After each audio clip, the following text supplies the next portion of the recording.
The United States of America, a nation so convinced of its own newness that it sometimes forgets how old it's become. A land that began as a protest and somehow turned into the world's loudest declaration. A country where ideas of liberty, self-determination, and the pursuit of happiness were written down in elegant handwriting, and then promptly argued about for the next 2.5 centuries. But before there were declarations and constitutions, before Boston had tea or Washington had cherries, there were people, many peoples, living across a continent vast enough to swallow entire empires. The first Americans weren't pilgrims or presidents, but hunters, farmers, and storytellers. They built mounds, cities, and nations long before anyone from Europe thought to plant a flag or draw a border. The story of America begins not with a revolution, but with footsteps. Tribes crossing land bridges, following herds, mapping the world before maps existed. When Europeans finally stumbled onto these shores, they didn't discover a new world. They joined an old one already in progress. What followed was less an introduction and more a collision. Out of that impact came something uniquely American, a society built on both idealism and contradiction. Freedom for some, chains for others. Equality in theory, expansion in practice. It was, in other words, human, but turned up to 11. To Europeans of the 17th century, the colonies seemed impossibly far away, a strange experiment in wilderness living. They sent their Puritans, their Quakers, their dreamers and debtors, the restless and the rejected, and watched them wrestle with the land, the climate, and occasionally each other. Jamestown nearly starved, Plymouth nearly froze, but somehow they endured. Hardship, it turned out, was the first American export. And yet, amid the hunger and hardship, something extraordinary took root. An idea that people could build a society not on royal decree or divine right, but on consent. It was messy, uneven, and far from perfect, but the seed was there. Over time it would grow into a republic that declared all men created equal, though it would take centuries to begin meaning all of them. By the 18th century, the colonies had matured, or at least thought they had. They farmed, they traded, they printed their own newspapers. They'd begun to think of themselves as Americans, not Englishmen, which for the English was a rather alarming development.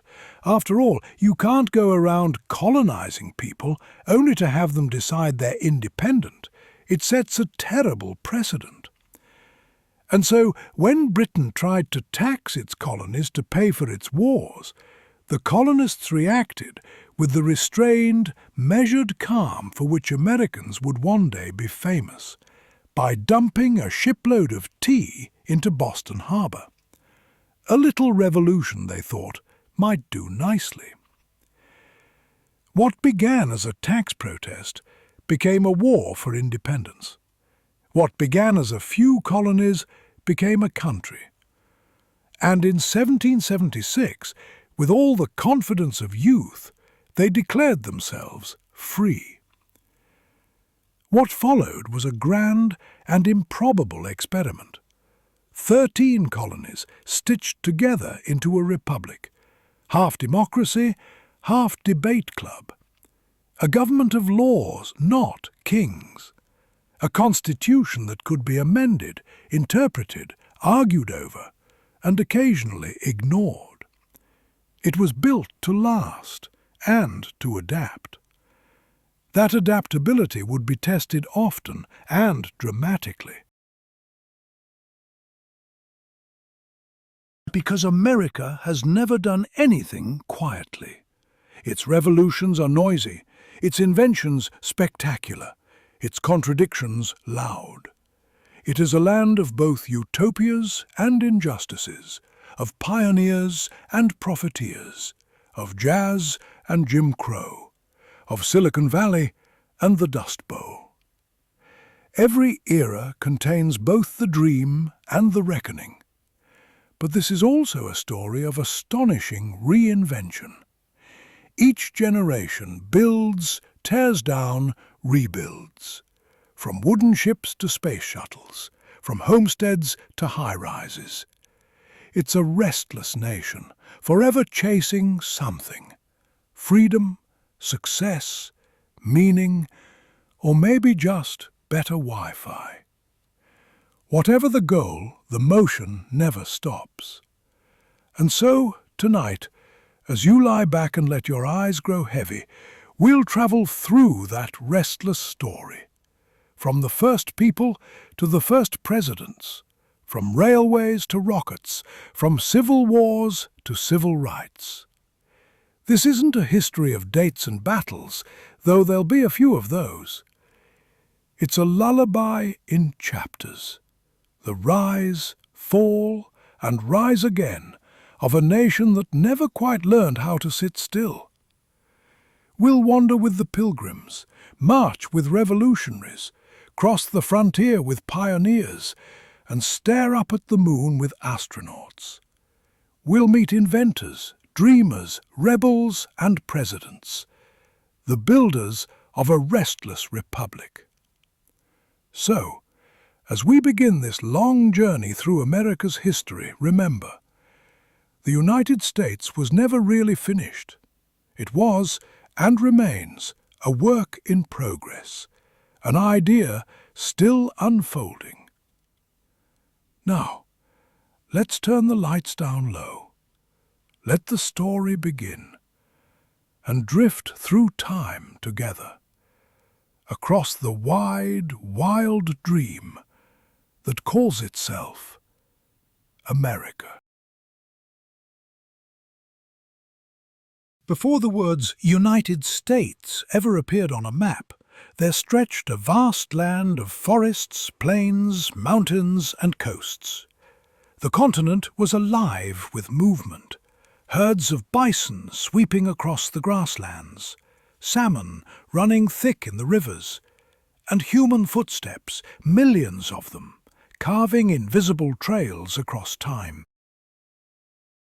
Long before any European dreamed of sailing west, entire civilizations had flourished here. In the great valleys of the Mississippi and Ohio, people raised earthen mounds taller than cathedrals. The city of Cahokia, near today's St. Louis, once housed tens of thousands, a skyline of wood and clay where priests and astronomers charted the stars. To the west, the ancestral Puebloans built their homes into cliffs, honeycombed palaces of stone and sunlight at Mesa Verde and Chaco Canyon. In the northeast, the Haudenosaunee, the Iroquois Confederacy, lived in vast longhouse villages, governed by councils and bound by a great law of peace that would one day echo in the political philosophies of those strange newcomers called Founding Fathers. Further north, hunters tracked caribou across the tundra. On the Pacific coast, cedar carvers raised totem poles that told the stories of clans and spirits. Across the Great Plains, nomadic tribes followed bison herds long before horses arrived from Europe. The continent was a patchwork of languages, beliefs, and traditions. Hundreds of nations with their own gods, songs, and political systems. Then came the sails. In 1492, Columbus's tiny caravels nudged their way across the Atlantic, not discovering a new world so much as intruding upon one that was already ancient. Within a generation, explorers from Spain, France, and England followed. They came with crosses, muskets, and contracts, and with them came something invisible: disease. Smallpox, measles, influenza, unfamiliar, unstoppable, merciless. The first and greatest catastrophe of the so-called Age of Discovery was microbial. Entire communities vanished without a battle fought. Some estimates suggest that up to 90% of the indigenous population of the Americas perished within a century of first contact. It was, quietly and tragically, one of the most devastating events in human history. Forests grew back where villages had stood. Deer wandered through abandoned fields. For European chroniclers, this emptiness appeared as opportunity. For indigenous survivors, it was grief without end. The Spanish were the first to plant their flags, sweeping up from the Caribbean into Mexico and the American Southwest. They came seeking gold and souls, not always in that order. Conquistadors tramped through deserts in glittering armor, while missionaries built adobe missions along rivers that would later bear saints' names: San Diego, San Francisco, Santa Fe. In Florida, Ponce de Leon searched for the fountain of youth and found instead humidity and arrows. The Spanish Empire stretched thin, but left behind cities, language, and legend. The French drifted down the St. Lawrence and along the Great Lakes, preferring furs to faith and trade to conquest. Their explorers, Champlain, Marquette, La Salle, travelled by canoe, founding tiny outposts with extravagant names. They learned native languages, swapped iron for pelts and, on the whole, behaved more like guests than conquerors. For a while. And then there were the English. The English, ever suspicious of papists and eager for profit, came late to the party. Their first attempts were disasters. The lost colony of Roanoke simply vanished, leaving only the haunting word Croatoan carved into a tree. But they tried again. In 1607, Jamestown rose, or at least refused to sink, on the banks of the James River in Virginia. It was less a settlement than a near-death experience. Starvation, disease, and mosquitoes conspired against them.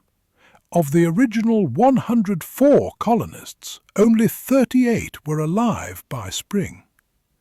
Yet somehow they endured.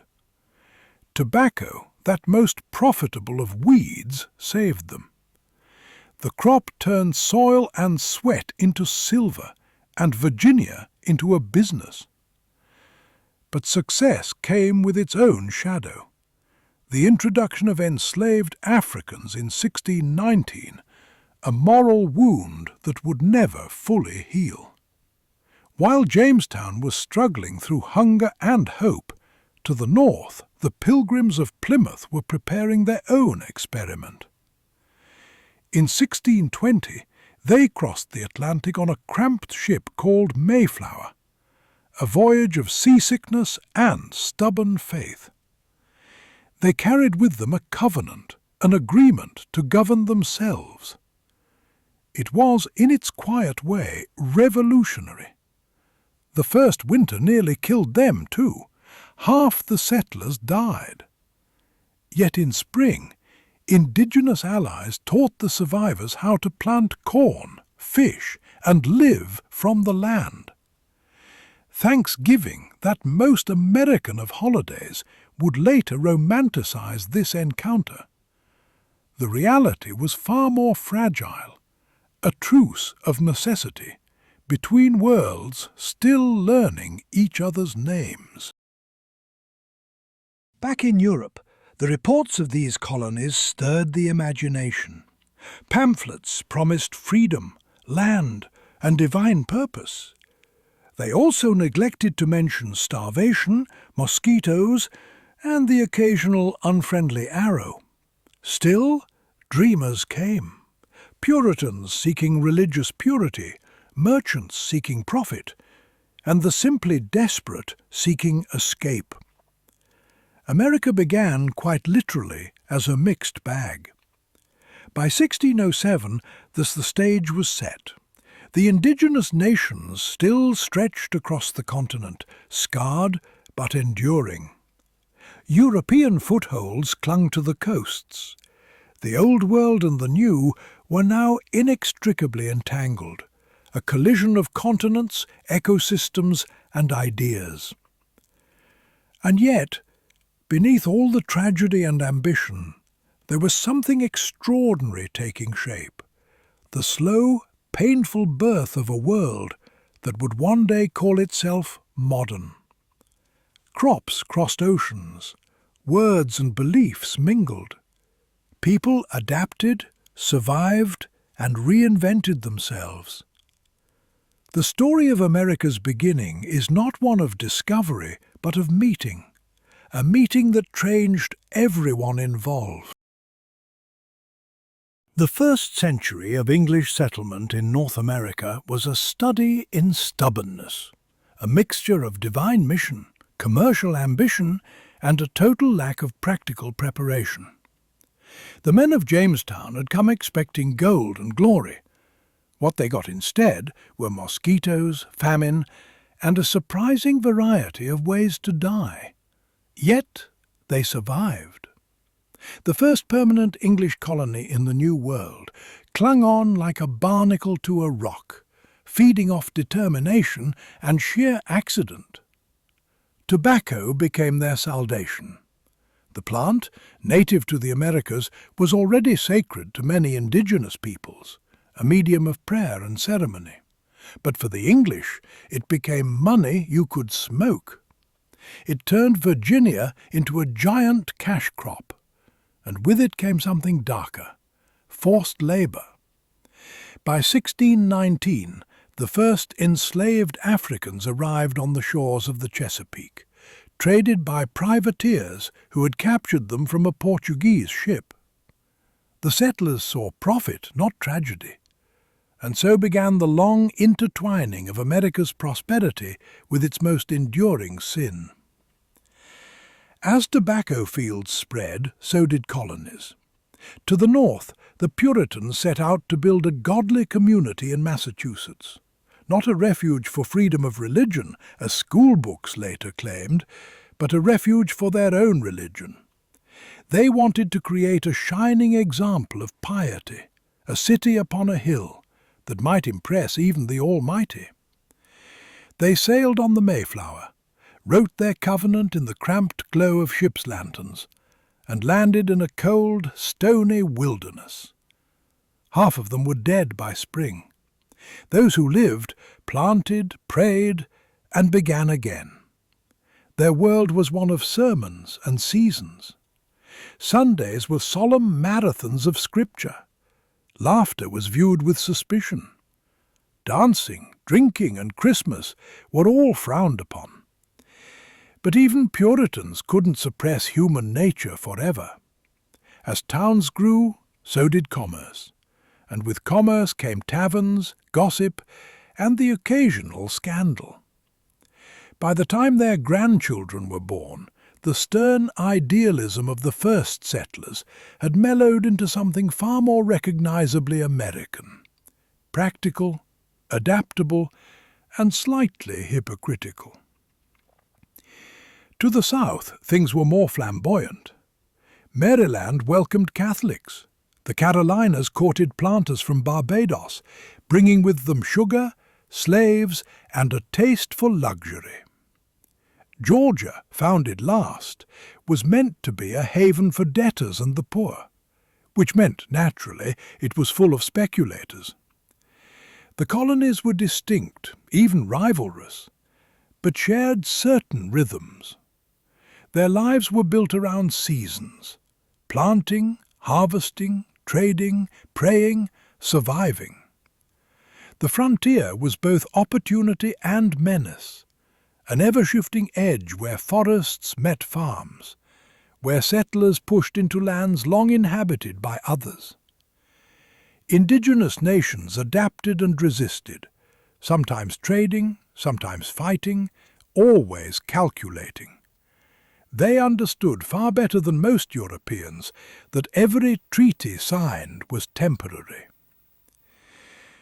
Meanwhile, new arrivals were reshaping the colony's character. They were not all English, no matter what London liked to imagine. Dutch merchants sailed into the mouth of the Hudson and built New Amsterdam, a bustling little port of windmills and warehouses. The streets smelled of herring and beer. Traders shouted in half a dozen languages. Germans arrived in Pennsylvania, tilling the rich soil and bringing sturdy order to their farms. The French drifted along the rivers, hunting and trapping, while Africans, free and enslaved, worked the fields, built the houses, and filled the markets with songs that would one day become the roots of American music. It was a patchwork of ambition and accident. There were Protestants and Catholics, Lutherans and Quakers, Jews and Deists, all rubbing shoulders in the same crowded ports. In some towns, freedom of worship existed simply because there was no time to enforce anything else. In others, heresy was still a hanging matter. Salem, for example, went mad for a season, and in a storm of fear and superstition accused its own daughters of witchcraft. Before reason returned, dozens had been jailed and 20 were dead.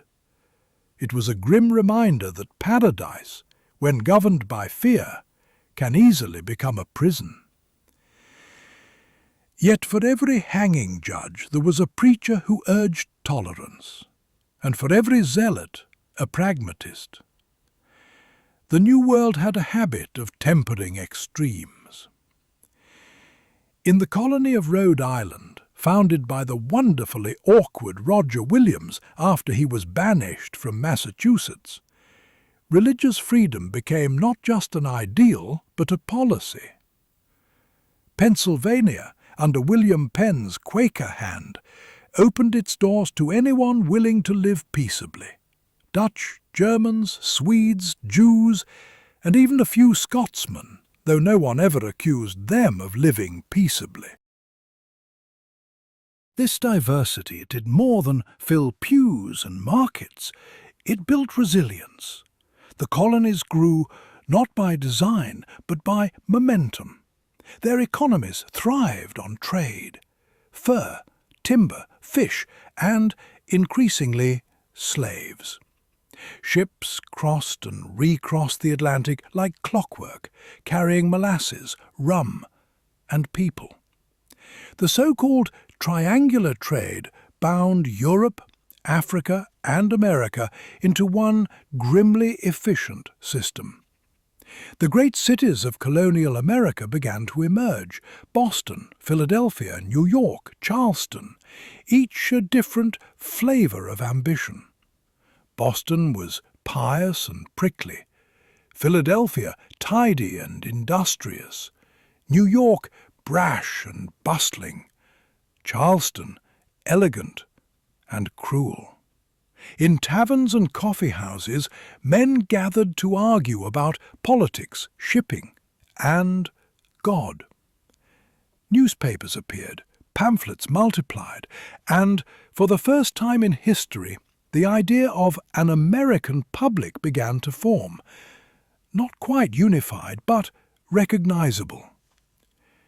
Beyond the towns lay the wilderness, though even that word had begun to lose meaning. Farmers carved fields into forests, millers dammed rivers, and traders mapped paths through the mountains. The frontier pushed west, always west, a living metaphor for the colonial imagination. There was always somewhere else to go, something else to take. Religion still ruled daily life, but not always in predictable ways. Ministers thundered from pulpits, but trade often drowned them out. Then, in the 1730s, a new kind of preaching caught fire. The Great Awakening, they called it, a wave of evangelical revival that swept through the colonies like a storm. Itinerant preachers thundered beneath open skies, their words echoing across fields crowded with listeners. Men wept, women fainted, and skeptics rolled their eyes. But something new was stirring, a sense of shared emotion that transcended colony, class, or creed, a spiritual democracy of sorts, the faint rehearsal for a political one. And through it all, life went on. The seasons rolled, the ships came and went, the generations replaced each other. Children born in Boston or Virginia no longer thought of themselves as English, not really. They spoke a different slang, sang different songs, and built homes of rough timber instead of brick. They were colonists, yes, but they were also something else, something new. The forests were still thick, the frontiers still wide, but the threads of connection were growing stronger. A letter written in Philadelphia might reach London in a month, or Boston in a week. News of wars in Europe arrived by ship, weeks out of date, but still urgent enough to stir militia drills in the squares. The colonies lived in England's shadow, but they were beginning to cast one of their own. The contradictions were already visible. Freedom of worship in one colony, slavery in another. Lofty sermons about equality, beside auction blocks where human lives were sold. It was a land full of hope and hypocrisy, beauty and brutality, and perhaps that, more than anything, was its truest inheritance. By the middle of the 18th century, the colonies had grown into a thriving patchwork society. From the Puritan meeting houses of New England to the sugar plantations of the Carolinas, from the Dutch gables of New York to the quiet Quaker farms of Pennsylvania, an entire continent was being transformed by faith, labor, and trade. The forests that once seemed endless were shrinking. The towns were filling with noise. Yet the idea of America, though no one had quite called it that yet, was already stirring. Something restless was moving beneath the surface. The colonists prayed for salvation, worked for profit, and dreamt increasingly of independence from those who still claimed to own them. What began as a scattering of fragile settlements was becoming a civilization, still young, still raw, but distinctly its own. And though its people could not yet see the storm that lay ahead, the winds were already whispering through the pines. By the middle of the 18th century, the colonies that had begun as a scattering of fragile beachheads now stretched from Maine to Georgia, a restless quilt of 13 patches stitched together by trade, ambition, and complaint. They were prosperous, energetic, and increasingly difficult to manage. To London they were useful. To themselves they were indispensable. The problem was that neither side quite agreed on what the other owed. For most of their first century, the colonies had been left largely alone. Britain was busy, fighting the French, building an empire, occasionally deposing its own kings. The colonists traded, farmed, prayed, and squabbled with their neighbours with little interference from Westminster. It was a comfortable arrangement, a sort of long-distance relationship held together by mutual convenience and a shared dislike of taxes.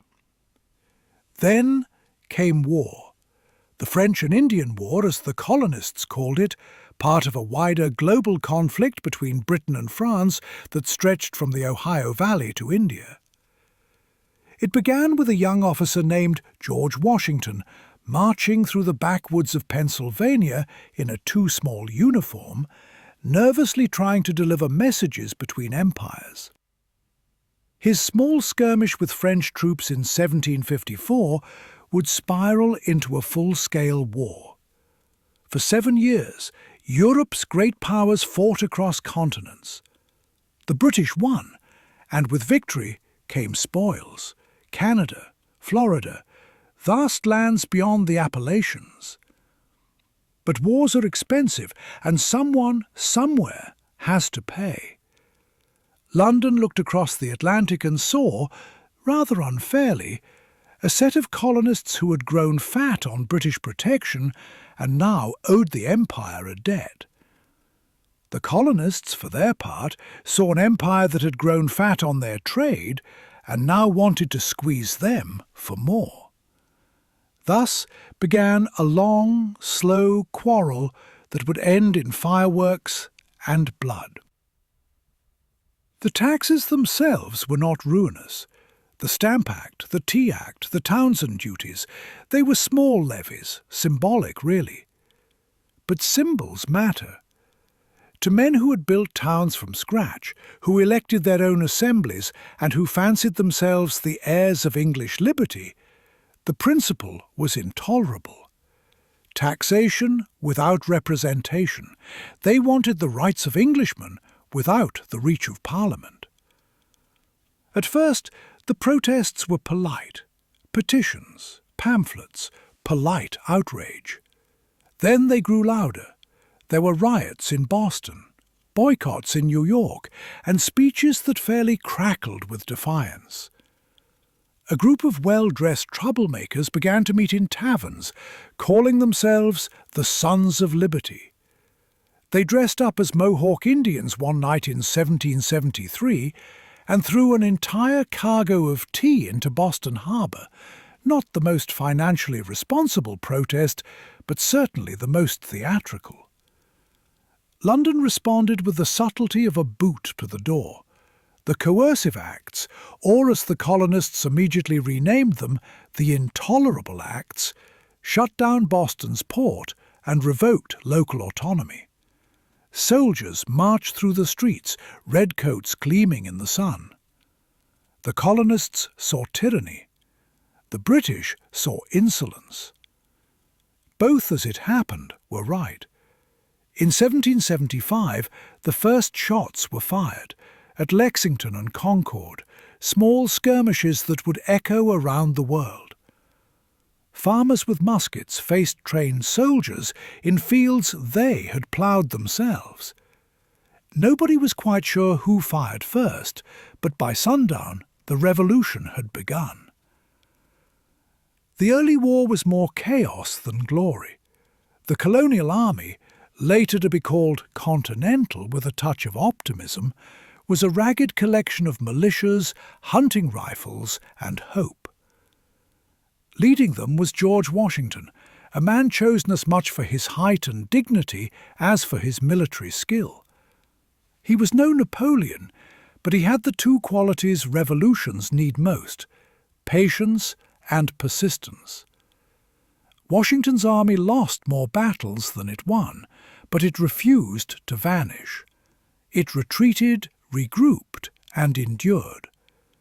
At Valley Forge, during the freezing winter of 1777, his men huddled in huts, half-starved, half-naked, sustained by Washington's example and a growing conviction that they were part of something larger than themselves. Across the sea, in candle-lit parlours, Britain debated what to do with these impudent colonists.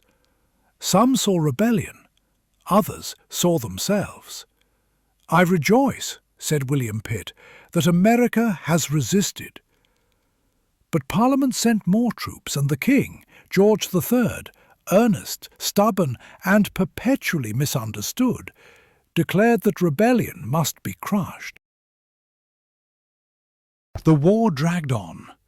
Then came help from an unlikely quarter. France, Britain's eternal rival, smelled opportunity. In 1778, the French joined the war, not out of love for liberty, but a keen desire for revenge. French fleets and gold tipped the balance. The colonies, who had once defined themselves as English, now won independence with French cannons. History, as usual, has a sense of irony. In 1781, at Yorktown, British General Cornwallis found himself trapped. Washington advancing from the land, the French fleet blocking escape by sea. Surrounded, outnumbered, and deafened by cannon fire, he surrendered. It was, technically, the end. Britain's Parliament, weary and broke, accepted reality. But peace, as always, came with complications. The Treaty of Paris, signed in 1783, recognized the independence of the United States, an entity barely held together by hope and idealism. The war had destroyed not only armies but families. Loyalists fled to Canada or England, stripped of property and friendships. Enslaved people who had fought for whichever side promised freedom found that in victory, liberty was still a negotiable concept. Native nations who had tried to navigate between European empires discovered that in the new republic's eyes, their lands were simply prizes of conquest. The revolution had declared that all men are created equal. It was a breathtaking idea and a breathtaking lie, if taken literally. But ideas have power precisely because they are imperfect. In every generation thereafter, someone would hold America to its own words. In the war's aftermath, the states squabbled like siblings. The first attempt at government, the Articles of Confederation, was a shambles, a polite suggestion rather than a system. Congress could declare war but not collect taxes, raise armies but not pay them. The soldiers who had won the revolution now found themselves unpaid, unlanded, and increasingly mutinous. It was, Washington sighed, a victory achieved by miracle. By the late 1780s, it was clear that the new nation needed rules, firm ones. So, in the humid summer of 1787, delegates from 12 states gathered in Philadelphia. They were farmers, lawyers, philosophers, and opportunists, all sweating in wool coats behind closed doors. They argued about everything: representation, slavery, trade, power. They shouted, stormed out, returned, and finally produced something miraculous: the Constitution of the United States. It was not perfect. Indeed, it was built on compromise. It balanced liberty with control, freedom with fear. It spoke of equality while tolerating slavery, of democracy while restricting who could vote. And yet it was resilient. It was written with the assumption that people are flawed, and so it built a system that could endure them. When it was finished, someone asked Benjamin Franklin what the delegates had created. He smiled wearily and replied, "A republic, if you can keep it." The revolution had begun as a protest against taxes and ended as a philosophical experiment in self-government. For the first time in modern history, a nation had been built not on bloodline or divine right, but on ideas. It was fragile, idealistic, and occasionally hypocritical, but alive. Ordinary people had carried the burden of that dream. Women ran farms and shops while husbands fought. Enslaved men and free black soldiers fought on both sides, gambling that one version of freedom might eventually include them. Native nations fought too, caught in a war that was never theirs. The revolution was no tidy march to liberty. It was a messy, human affair of fear, hope, and contradiction. And yet, from that chaos, something extraordinary emerged. The United States was born. Not fully grown, but breathing. It would stumble and argue, it would bleed and boast, it would disappoint and astonish. But it would live. When the last British ship sailed away from New York Harbour in 1783, a small crowd watched silently from the docks. The air smelled of salt and smoke. Somewhere a child tugged at his mother's sleeve and asked what it meant. She might have said it meant they were free, or she might have said it meant they were now on their own. Both would have been true. The age of colonies was over. The age of the United States had begun.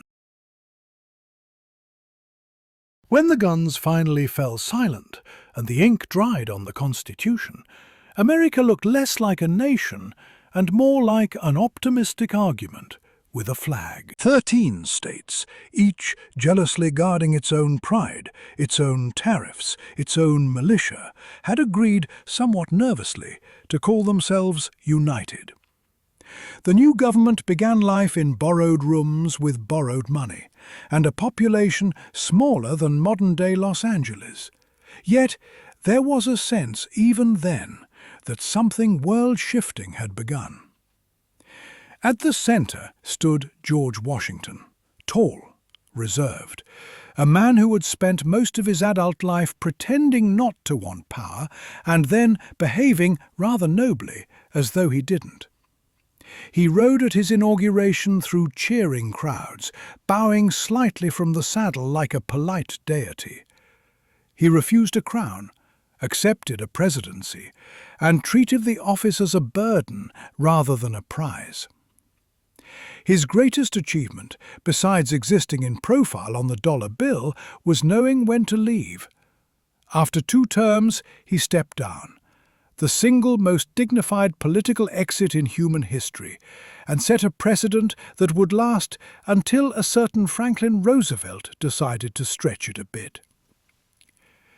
The early years were cautious ones.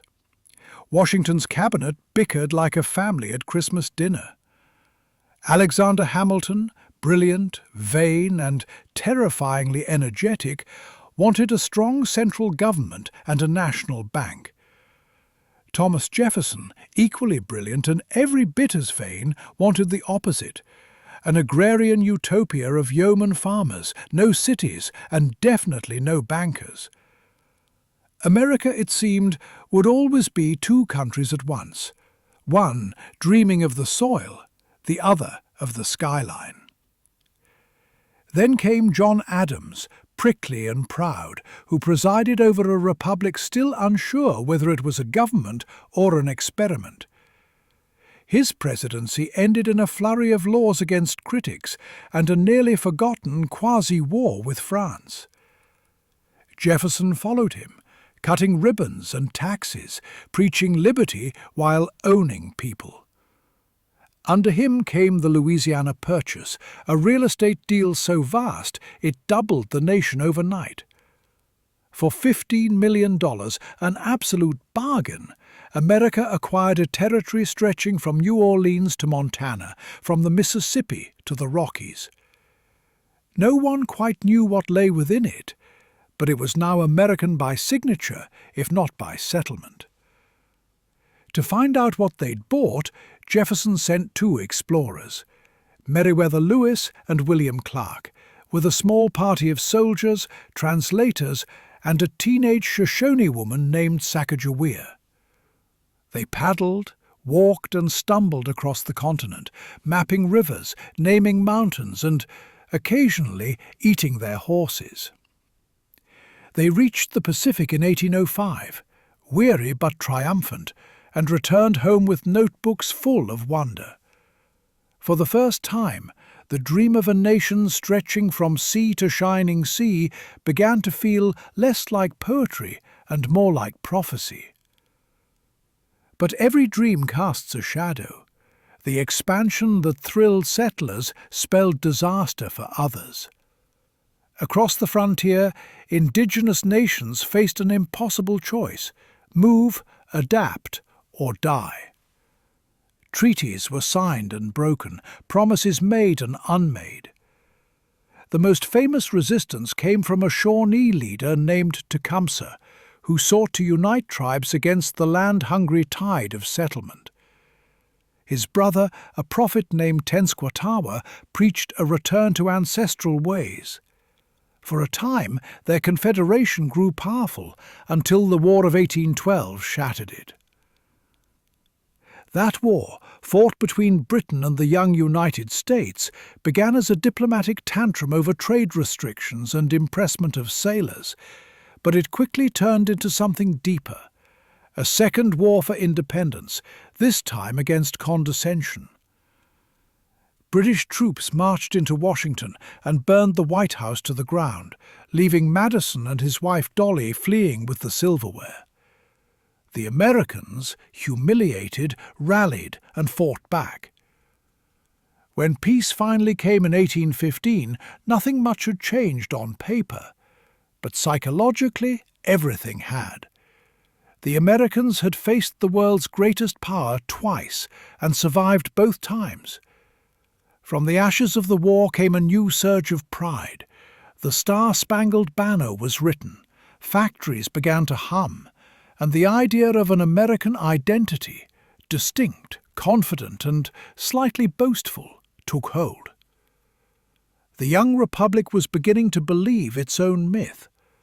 Yet, as the nation grew, so did its contradictions. Industry thrived in the North, cotton and slavery thrived in the South. The invention of the cotton gin made slavery more profitable than ever, and what some founders had called a necessary evil began to be described chillingly as a positive good. Meanwhile, politics grew coarser. Andrew Jackson, the frontier general who had beaten the British at New Orleans, strode onto the stage like a man who'd mistaken democracy for a bar fight. He was adored by the common man and detested by almost everyone else. His enemies called him King Andrew. His followers called him Old Hickory and loved him for it. Jackson's presidency ushered in an age of swagger, populism with a drawl and a fist. He embodied the spirit of a country that had stopped apologizing for its rough edges. Jackson cleared debts, bullied Congress, and defied the Supreme Court.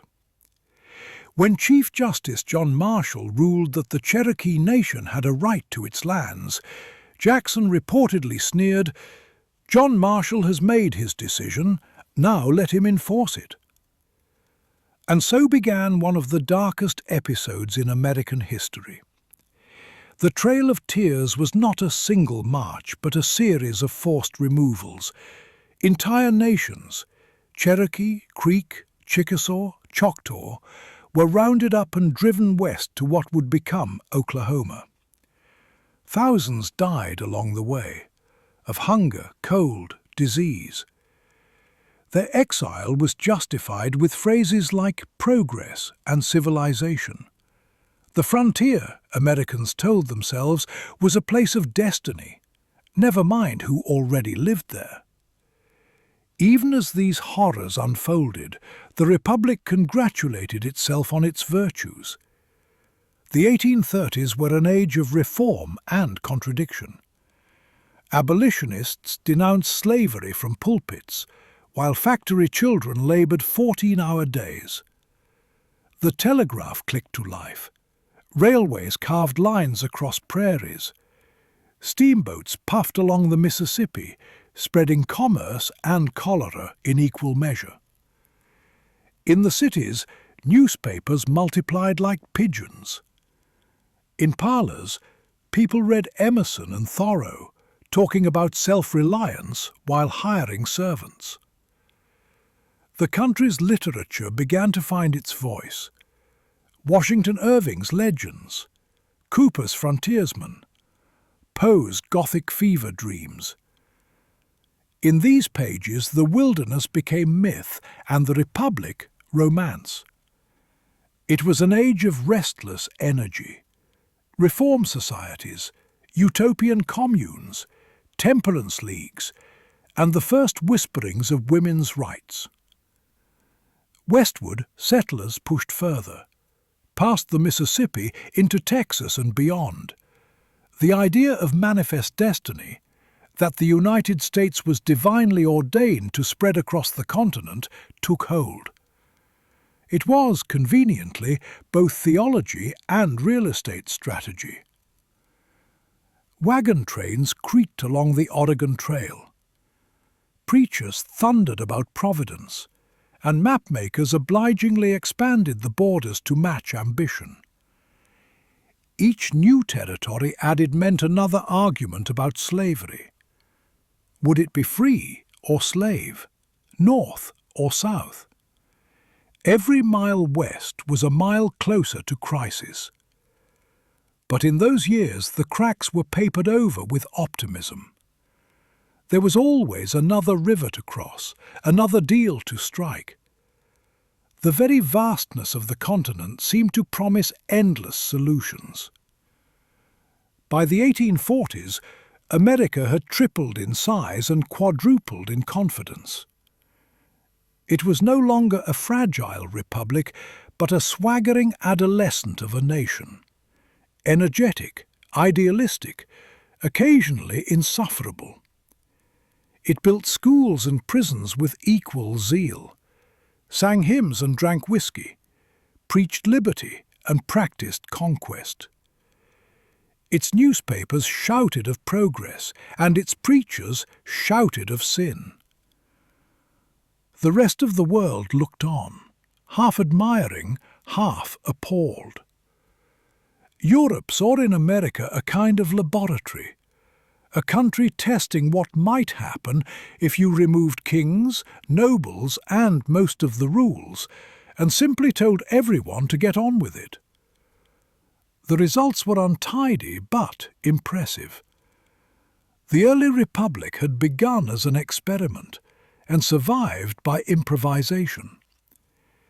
It had endured financial panic, civil unrest, assassination attempts, and a war with Britain. It had produced poets, inventors, philosophers, and populists. It had also produced a trail of broken treaties and enslaved millions. Yet through all its contradictions, it had found something like momentum. The restless hum of a people who believed that tomorrow could always be bigger than today. By 1848, the young republic stood on the edge of something vast. The telegraph was binding cities together with invisible wires. California, recently acquired from Mexico, glittered with rumors of gold. Immigrants poured through ports, chasing dreams of work or freedom, depending on which came first. And, under it all, deep and unresolved, lay the question that would define the century to come. Could a nation built on liberty endure, while half its people lived in chains? For now, that question was postponed. Americans, eternally optimistic, preferred to look westward rather than inward. The horizon shimmered with promise. There was land to settle, money to make, and a future to invent. The Republic, barely 60 years old, was already convinced it was eternal. By the middle of the 19th century, America had the look of a nation growing faster than it could think. Railways clattered westward, factories multiplied, newspapers blared, and politicians thundered about progress. Yet beneath all the noise, a fracture line deepened. The country had expanded its borders, its population, and its ambitions, but not its conscience. Every new territory brought the same question, whispered at first and then shouted from every pulpit and press room. Would this land be slave or free?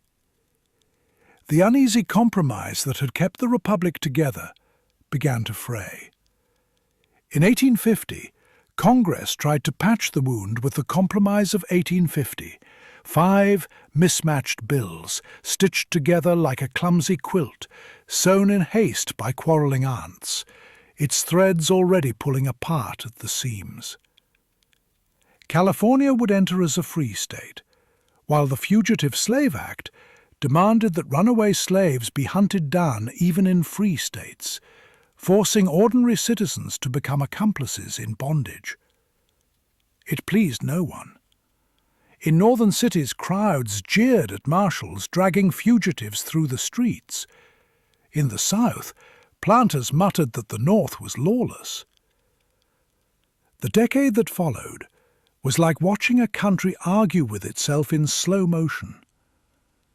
In 1854, the Kansas-Nebraska Act opened new territories to settlement, letting residents decide by vote whether they'd allow slavery. It sounded democratic and proved disastrous. Both sides flooded Kansas with settlers and guns. Cabins burned under midnight torches, while ballot boxes overflowed with forged votes, and the prairie wind carried the smell of gunpowder and fear. Bleeding Kansas, they called it, and bleed it did. Towns were raided, presses smashed, men shot in cold blood. America's great experiment in liberty had produced anarchy on the prairie.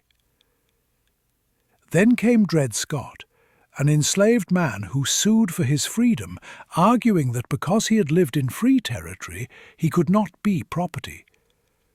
The Supreme Court, in one of its darker moments, ruled against him.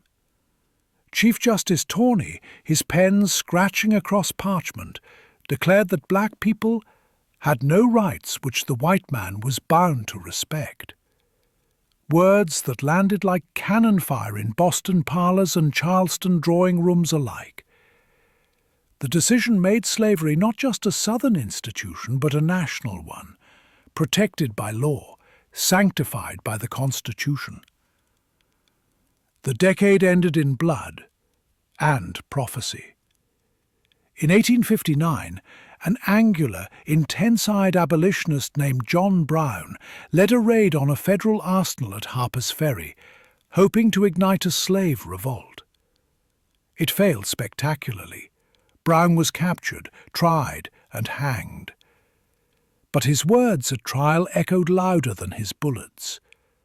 I, John Brown, am now quite certain that the crimes of this guilty land will never be purged away but with blood. America, it turned out, was already sharpening its knives. The election of Abraham Lincoln in 1860 was the final spark. He was a tall, melancholy lawyer from Illinois who had made his name in debates, arguing that slavery should not spread. He promised moderation, not revolution. But the South heard only menace. One by one, Southern states seceded, declaring that their way of life, that polite euphemism for slavery, was under attack. By April 1861, Confederate guns opened fire on Fort Sumter, and the United States of America split in two. The war that followed was meant to last 90 days. It lasted 4 years and killed more Americans than all previous wars combined. The Civil War was fought in muddy fields, dense forests, and small towns that became synonymous with death. Antietam, Gettysburg, Vicksburg, Shiloh. At first, both sides marched off in high spirits, bands playing, flags waving. The North fought for union, the South for independence. But as the years dragged on, the reasons blurred, and the costs became unbearable. In the early days, Lincoln walked a political tightrope. He insisted that the war was to preserve the Union, not to end slavery, at least not yet. But war has a way of forcing clarity. Enslaved men began fleeing plantations, seeking refuge in Union lines. They built fortifications, carried water, and whispered intelligence to officers. Every escaped man made slavery harder to sustain. We can't fight half a war, Lincoln realized. And so, on January 1st, 1863, he signed the Emancipation Proclamation, declaring all enslaved people in rebel-held territory free. It was, legally speaking, a limited document, but symbolically it turned the war into a crusade. Black men joined the Union Army in droves, fighting for a country that had never truly recognized them. At Fort Wagner, the 54th Massachusetts Regiment charged through cannon fire, proving their courage with blood. The war to preserve the Union had become a war to redefine it. In the South, the cost was ruinous. Fields burned, towns fell silent, and families starved.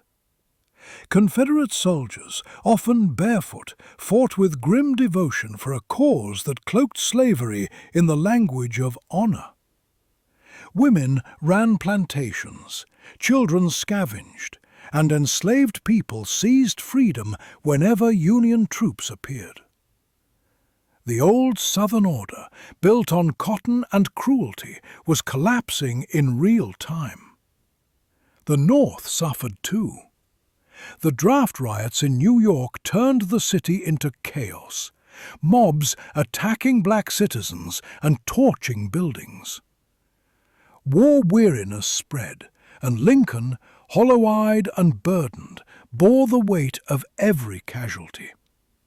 He visited soldiers' hospitals, shaking hands with men who would not live to see morning. By 1865, the Confederacy was a ghost. General William Tecumseh Sherman marched from Atlanta to the sea, burning a swath through Georgia. Railways twisted into Sherman's neckties. Plantations set ablaze. "War is cruelty," he said, "and you cannot refine it." The remark was both justification and confession. When Robert E. Lee surrendered to Ulysses S. Grant at Appomattox Courthouse that April, the war ended not with cheers, but with exhaustion. Men wept, embraced, and stared blankly at their hands, unsure what to do next.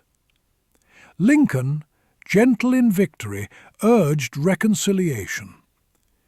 "With malice toward none, with charity for all," he said in his second inaugural. He did not live to see whether the nation could manage either. Days later, he was shot in Ford's Theatre, the laughter of the audience still ringing as the assassin's gun went off. The Civil War had ended slavery, but it had not ended hatred. The years that followed, Reconstruction, were an attempt to rebuild a shattered nation. For a brief moment, hope seemed possible. The 13th Amendment abolished slavery. The 14th granted citizenship to all born in the United States. The 15th gave black men the right to vote. Freed people built schools, churches, and businesses. For the first time, black legislators sat in Congress, debating laws under the dome where they had once been counted as 3/5 of a person. But freedom on paper proved fragile in practice. White supremacist groups like the Ku Klux Klan emerged in the South, riding at night in hoods and terror. Freedmen were attacked, lynched, or driven from polling places. Northern politicians, weary of Southern intransigence and their own economic troubles, began to lose interest in justice. In a dusty South Carolina courthouse, a former field hand named Robert Smalls, once enslaved, now a congressman, stood to speak while white onlookers shifted uncomfortably, their silence louder than any heckle. Nearby, freedmen's bureau agents, often underfunded, often alone, tried to mediate disputes and keep peace. One wrote that every night he heard the sound of gunfire and could tell by the direction which plantation would need coffins by dawn. Reconstruction was less a rebuilding than a tug-of-war between progress and revenge. Still, there were moments of light. In Louisiana, black children attended school for the first time beside poor white children. In Washington, D.C., Frederick Douglass lectured on freedom with the authority of one who had torn off his own chains. There was music in churches, laughter in schoolyards, and the flickering sense that perhaps the war had not been in vain. But the backlash was relentless. By the mid-1870s, Southern redeemers, a grimly ironic term, retook power, vowing to restore white rule. Federal troops withdrew. Black voters were suppressed. New laws enforced segregation. The dream of a just multiracial democracy dimmed. The country congratulated itself on reunion, even as it abandoned equality. In the North, the factories roared back to life. Immigrants poured in to feed the growing industrial machine. Railways connected coast to coast. The war was receding into memory, smoothed over by monuments and myths. The Union had been saved, but not yet redeemed. The Civil War was America's original heartbreak, a necessary reckoning fought at the cost of its innocence. It proved that ideals could not live untested, that freedom demanded blood and endurance. The Republic had survived, but scarred. It was stronger on the map, weaker in the soul. As the 1870s faded into the 1880s, the country looked forward again, because that's what Americans did best. The wounds were not healed, merely ignored. But the telegraph wires hummed, the trains ran, and the generation born after the war began to imagine something new. A modern America, industrial and ambitious, both proud of its liberty and forgetful of its sins. The soldiers who had once faced each other across the fields of Gettysburg would, in time, shake hands at reunions and tell stories of brother against brother, politely omitting the reasons they had fought. The flags were folded, the graves were tended, and the great question lingered, quiet but unresolved. Could a nation that preached freedom ever live it fully? When the smoke finally disappeared, the country stood blinking in the sunlight like a bruised boxer, battered but unbeaten, staring at a world that suddenly seemed full of promise. The fields of the South lay in ruin, but the factories of the North were hungry. The age of agriculture had ended in fire and gunpowder. The age of steel, oil, and electricity was beginning. The war had taught Americans how to organize, manufacture, and move at scale. Railways, once a patchwork of regional lines, now spread across the continent like veins through a giant's arm. From Chicago to San Francisco, the whistle of locomotives echoed over plains where buffalo had once thundered. Telegraph poles marched alongside the tracks, carrying messages faster than the wind. America was no longer a cluster of regions, it was a machine. And every machine needs fuel. In Pittsburgh, the air turned black with soot as molten steel poured from Andrew Carnegie's furnaces. In Cleveland, John D. Rockefeller's refineries turned oil into gold. In New York, J.P. Morgan, stern and immovable, sat behind a desk like a banker carved from granite, directing capital flows with the precision of a general commanding armies. These were the new titans, not elected, not royal, but more powerful than either. The press called them robber barons, though they preferred captains of industry. They built empires on rails, steel beams, and stock certificates. They were, in their way, American monarchs, self-made and ruthless. Carnegie preached the gospel of wealth, insisting that the rich had a moral duty to spend their fortunes on libraries and universities. He built more than 2,500 of them. Rockefeller endowed foundations that would fund medicine and science. Yet for every marble library, there were 1,000 workers whose lungs filled with coal dust and whose pay barely fed their families. The Gilded Age glittered, but the gold was only skin deep. In cities like New York and Chicago, progress and poverty lived side by side. Mansions rose on Fifth Avenue, lit by Edison's new bulbs, while tenement blocks nearby stank of sewage and sweat. Families of 6 crowded into single rooms. Children worked in factories. Immigrant women sewed shirts for pennies in stifling attics.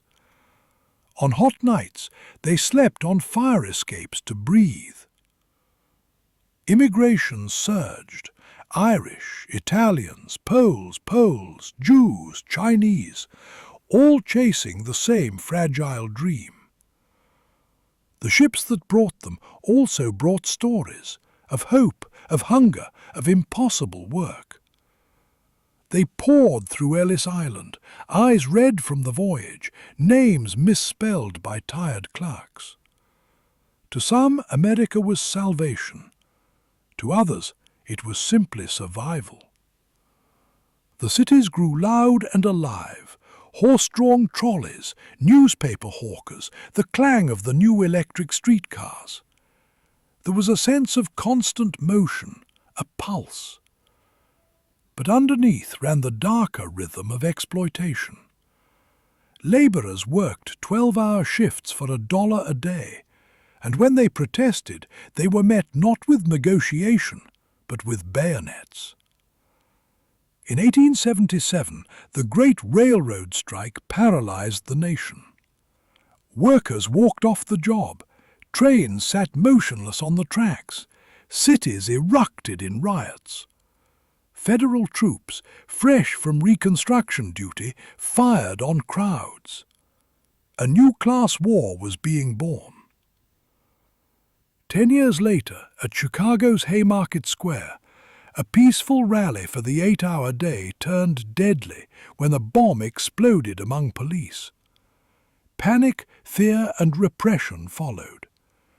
Union leaders were arrested and executed. Martyrs, some said, to the cause of dignity. The old frontier, meanwhile, was closing. The census of 1890 declared that there was no longer an unbroken line of unsettled land.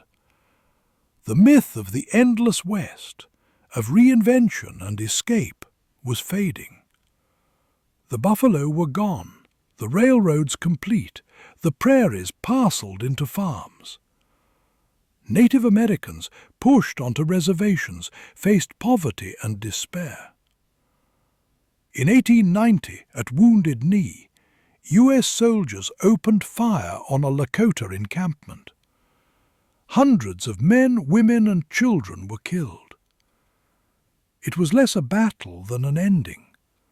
The frontier, once America's safety valve, had been sealed with blood. Yet Americans, restless as ever, refused to feel finished. They built up instead of out.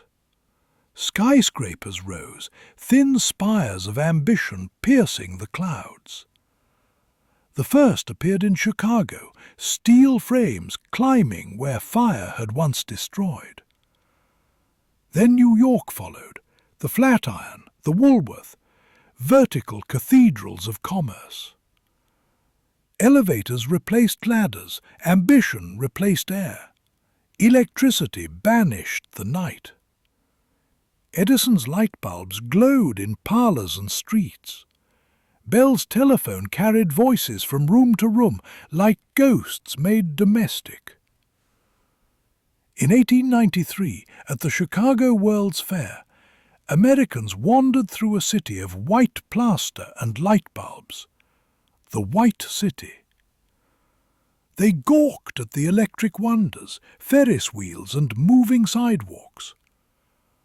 For a nation barely a century old, it was intoxicating proof that progress could be spectacular. But progress had its profits and its casualties. Mark Twain, with his drawling wit, christened the period the Gilded Age, a surface of gold over a base of brass. Beneath the glitter were slums, strikes, and scandals. Boss Tweed's Tammany Hall stole millions in New York, bribing judges and buying votes. In Washington, senators sold influence like shares. It was democracy, draped in velvet, and corruption. Yet, even in the grime, there was grandeur.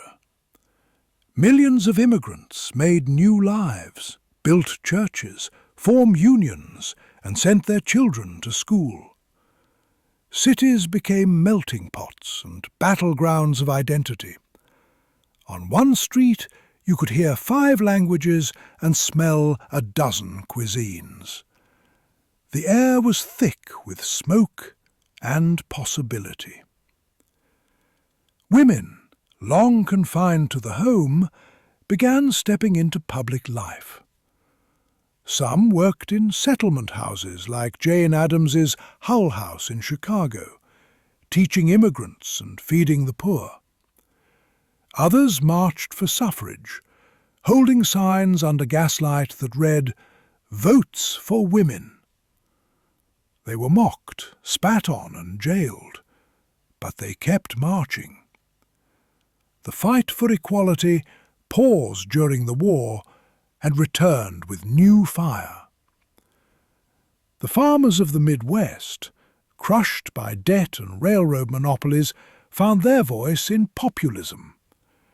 They railed against the money power, banks and trusts that seemed to rule their lives. They demanded inflation, regulation, and respect. In 1896, their champion was William Jennings Bryan, who thundered that mankind should not be crucified upon a cross of gold. He lost, but his words left a scar in the air, a reminder that democracy, though bruised, still breathed. And through it all, the country kept inventing. Henry Ford was tinkering with engines. The Wright brothers were dreaming of wings. In laboratories and barns, America's new saints were engineers, not theologians. They promised salvation through efficiency. But the more the nation advanced, the more its contradictions grew. Immigrant children worked in sweatshops, making clothes they could never afford. Miners dug coal by lamplight, coughing up their lungs. Black Americans promised equality, faced lynching and Jim Crow laws that turned freedom into a cruel mirage. The same telegraph wires that carried stock prices north carried news of racial terror south. Writers began to notice. Jacob Riis, a Danish immigrant, took photographs of New York's tenements, sleeping children on fire escapes, men eating beside sewage drains, and published How the Other Half Lives. The pictures shocked the public and embarrassed the rich, who suddenly realized that charity made better headlines than indifference.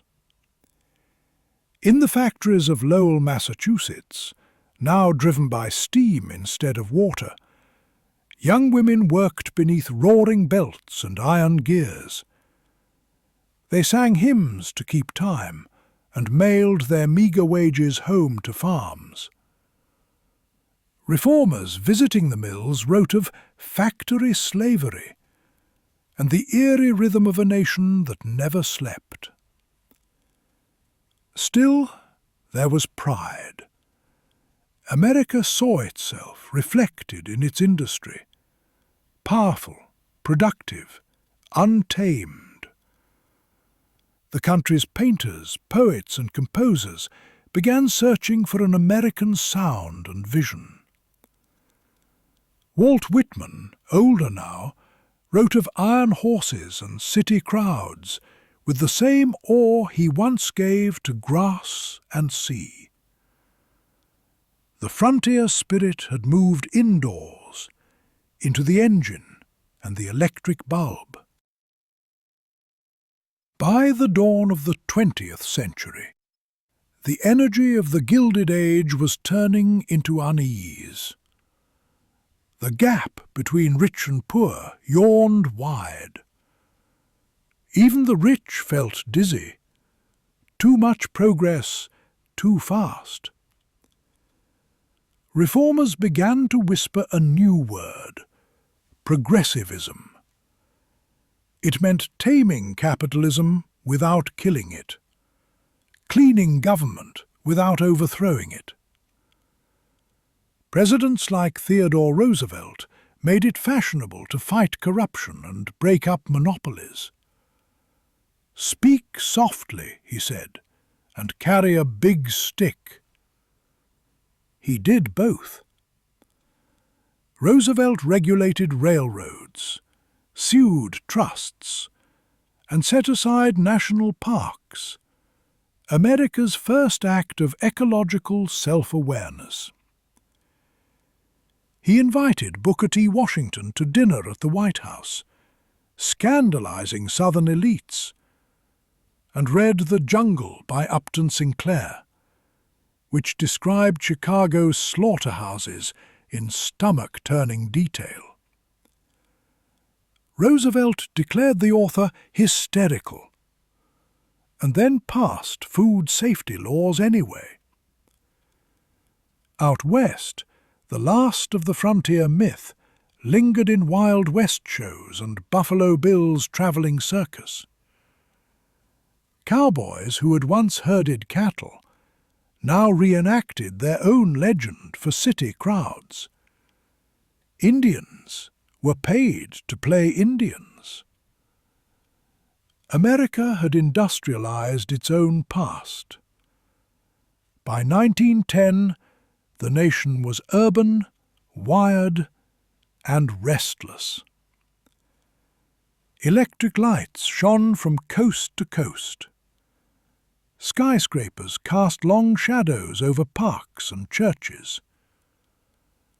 The old rural republic had become an urban civilization, noisy, inventive, self-confident, and anxious about its own soul.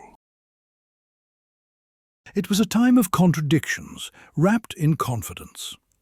The country was richer than ever, but haunted by inequality. Prouder than ever, but still scarred by racism. Busier than ever, but unsure what all the busyness was for. Yet to most Americans, none of that mattered as much as the feeling that the future was theirs to build. In 1914, The guns of Europe would begin to thunder again, and America totaled would soon be drawn into a conflict that would test not its factories, but its ideals. But in those last quiet years before the storm, the United States believed, with the serene arrogance of youth, that progress was permanent and prosperity infinite. The cities sparkled, the machines hummed, and the dream, however flawed, felt unstoppable. By 1914, America was a giant pretending to be a bystander. Its factories hummed, its railways glittered, its population had doubled in half a century. Yet it still fancied itself an innocent nation, content to watch Europe's aristocrats make a mess of things. When war erupted across the Atlantic that summer, Americans shook their heads, muttered about old world folly, and carried on selling both sides guns and grain.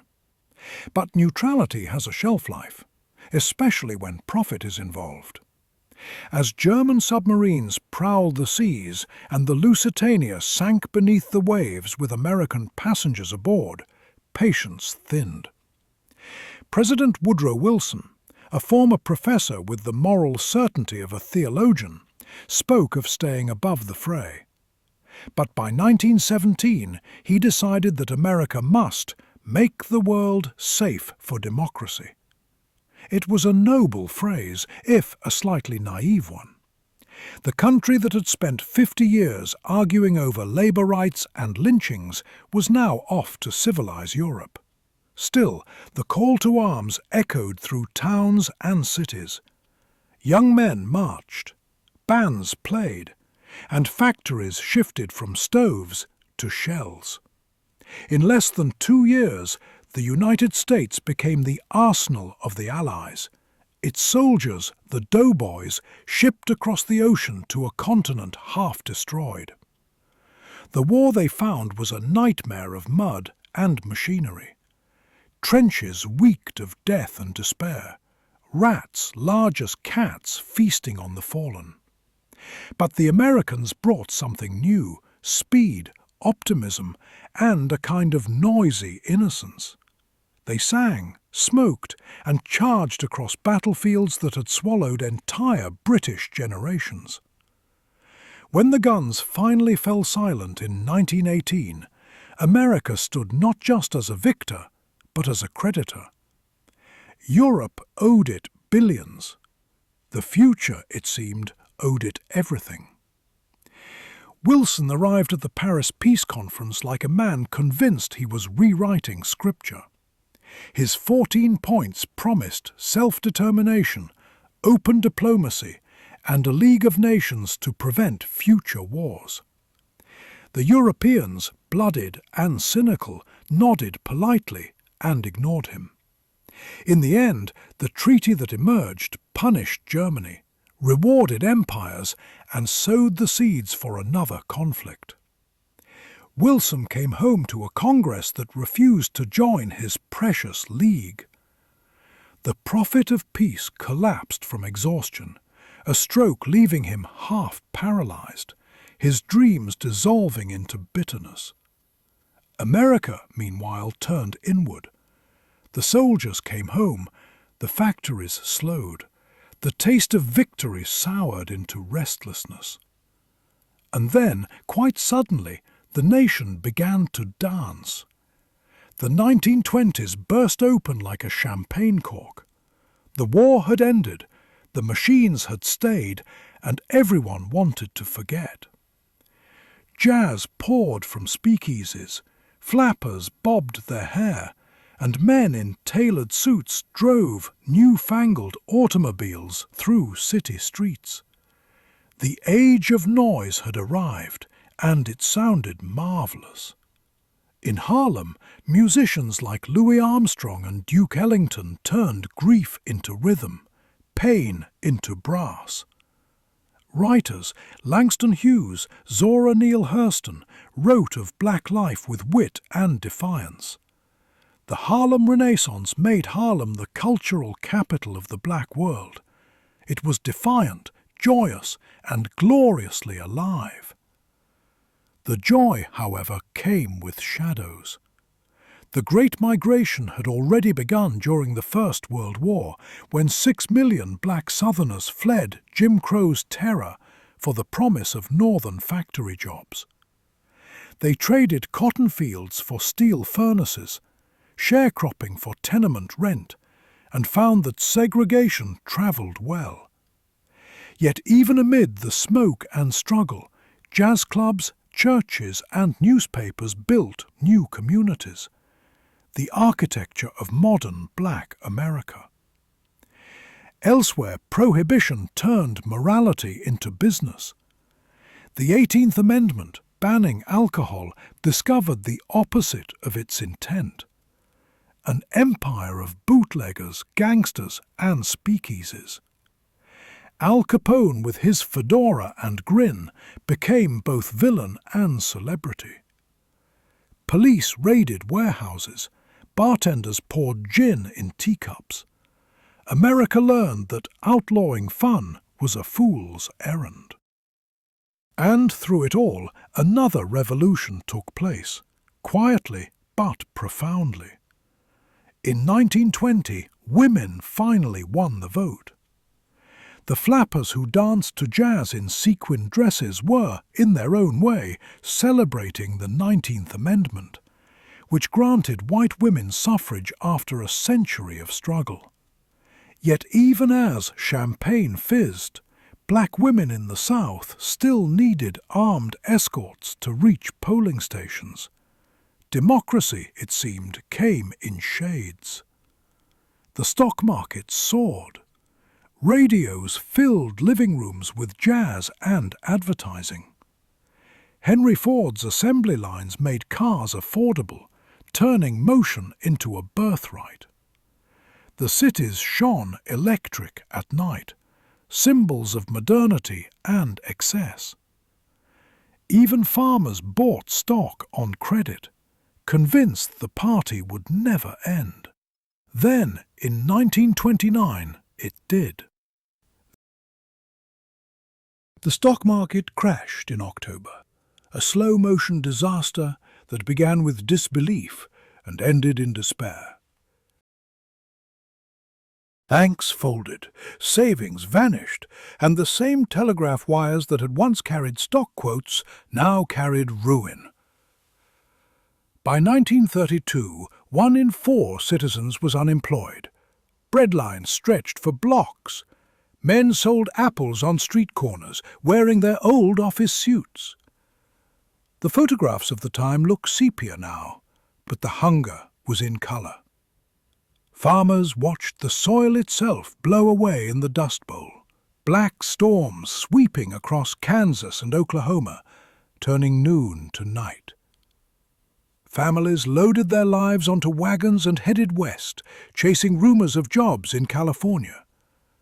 They became the Okies of John Steinbeck's The Grapes of Wrath, their faces carved by wind and worry. President Herbert Hoover, a man of charts and confidence, insisted recovery was around the corner. It wasn't. Shantytowns called Hoovervilles sprouted in city parks, tin roofs, cardboard walls, and fires in oil drums. Despair hung over the nation like smog. And then came Franklin Delano Roosevelt. He rode up in a wheelchair and a smile, promising a new deal for the forgotten man. His voice on the radio was warm, confident, paternal. "The only thing we have to fear is fear itself," he said, and somehow people believed him. Roosevelt's government hired the jobless to build dams, bridges and parks. Artists painted murals, writers documented the poor. Banks were stabilized, farms subsidized, hope reassembled, plank by plank. It wasn't perfect, nothing so large ever is, but it worked well enough to keep the Republic breathing. Still, not everyone was convinced. Conservatives muttered about socialism. Radicals said he hadn't gone far enough. But Roosevelt's genius lay in tone. He made government feel human again, as though Washington had finally remembered the rest of the country existed. By the late 1930s, as America patched itself back together, another storm gathered across the Atlantic. Hitler had risen in Germany. Japan marched across Asia. Mussolini preened in Rome. The democracies dithered, remembering the last war too well. Roosevelt, more realist than romantic, began arming Britain and preparing his own nation for the inevitable. Through the Lend-Lease Act of 1941, he funneled billions of dollars in tanks, planes and food to Britain and Russia, turning neutrality into a lifeline paid for with IOUs and moral compromise.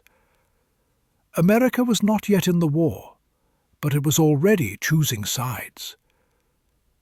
Then, on December 7, 1941, neutrality exploded with the morning sun. The Japanese attack on Pearl Harbor shattered the illusion of distance. Battleships burned in the Hawaiian surf. Sailors dove into flaming water. Radio operators screamed into static. "A day which will live in infamy," Roosevelt called it. And for once, no one disagreed. Within hours, America was at war, against Japan, and soon against Germany and Italy as well. The nation that had once sworn off foreign entanglements was now leading the greatest coalition in history. The home front became a miracle of mobilization. Car factories built tanks. Typewriter companies made rifles. Women tied their hair in scarves and went to work as Rosie the Riveters. Ration books, victory gardens, war bonds, the economy roared back to life. Even Hollywood joined in. Bogart and Bergman kissed to a soundtrack of patriotism. But patriotism had blind spots.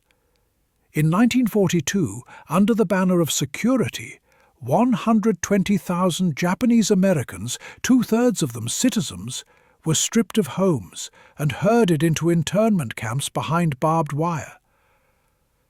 Families who had lived for decades on the West Coast watched soldiers confiscate their property. The mountains of California echoed not just with freedom's promise, but with its contradictions. And even as segregation ruled at home, black Americans served abroad with courage and skill. The Tuskegee Airmen, black pilots flying red-tailed P-51s, shot down German fighters over Europe, while their own bases in Alabama flew the flag of segregation. Their victories in the air were as much moral as military. For soldiers everywhere, the war was fast and intimate. They landed on Pacific islands, on Italian beaches, on the blood-soaked sands of Normandy. They fought in mud, snow and coral. The enemy was brutal, the cause clear. And this time there was no illusion of innocence. In Europe, the discovery of the Nazi death camps stripped the war of any lingering glamour. The piles of shoes, the skeletal faces, the quiet efficiency of murder. It was horror industrialized.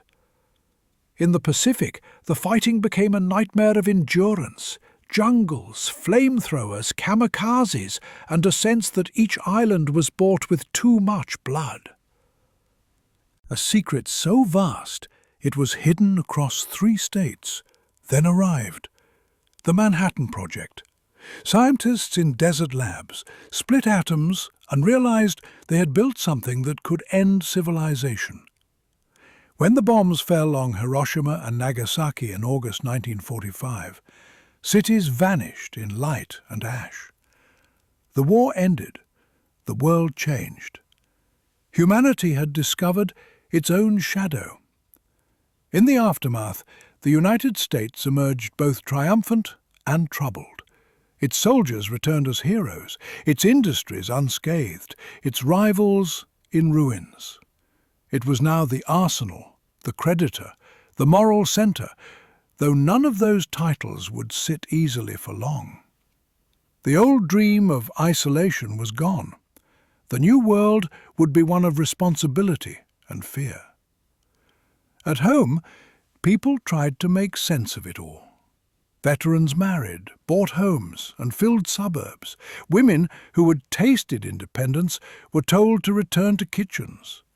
Black soldiers came home to segregation and wondered aloud why freedom abroad did not apply at home. The GI Bill built universities. The atom built anxiety. The United States had entered the 20th century as a rough-edged industrial giant and emerged from its wars as a global superpower, confident, wealthy, and haunted by its own potential. The factor is that it once built cars, now built jets. The soldiers who had marched through France now dreamed of college degrees and white picket fences. But beneath the triumph lay tension. The Great Depression had taught Americans that prosperity was fragile. The atomic bomb had taught them that peace could be obliterated in an instant. The jazz that once celebrated freedom now played in smoky clubs where veterans drank silently. And somewhere in the distance, a new kind of war, colder, quieter, was already beginning to form. The Second World War had ended, but the peace that followed didn't so much settle as shift uneasily in its chair. Across the globe, borders were redrawn, cities rebuilt, and new empires rose from the ashes of the old. America emerged from the smoke with its factories intact and its conscience complicated. The only major power whose homeland hadn't been bombed, yet the only one to have unleashed atomic fire. The United States of 1945 was suddenly not just a country, it was a colossus. Its soldiers returned home to parades, its scientists to Nobel Prizes, and its corporations to world domination. Coca-Cola was as much a symbol of freedom as the flag. But behind the victory parades lurked a new anxiety, that another power, across the ruins of Europe, was quietly plotting a rival order. The Soviet Union, blooded but unbowed, stood defiant under Joseph Stalin. The alliance that had defeated fascism dissolved almost overnight, replaced by mutual suspicion and a nuclear standoff. The Cold War wasn't a war in the usual sense, more a duel of nerves and ideology, fought with spies, satellites, and speeches. The world became a chessboard, and Washington and Moscow each fancied themselves grand masters. America called it the free world. The Soviets called it liberation. Both armed themselves to the teeth. In 1949, the USSR tested its own atomic bomb, and the comfortable monopoly of American power vanished in a mushroom cloud. Fear became a national habit. Schoolchildren crouched under desks in duck and cover drills that would have done nothing but make the apocalypse tidier. At home, fear had its profits. Senator Joseph McCarthy, a man with the charm of a hangover and the subtlety of a sledgehammer, announced that communists had infiltrated every corner of American life, the State Department, Hollywood, even the Girl Scouts probably. Careers were destroyed, actors blacklisted, books banned. Better dead than red became both slogan and excuse. It was paranoia with a flag draped over it. And yet, even amid hysteria, America was reinventing itself. The GI Bill sent millions of veterans to university, fueling a middle-class boom. Suburbs sprouted like mushrooms on the edges of cities. Endless rows of identical houses, white fences, green lawns, and cars gleaming in driveways. The baby boom filled these homes with life. The new medium of television filled them with dreams. Families gathered around glowing screens to watch I Love Lucy and The Ed Sullivan Show, laughing their way through prosperity. Not everyone shared in it. While white families fled to the suburbs, black families were often redlined out, confined to crumbling urban neighborhoods, denied loans and jobs.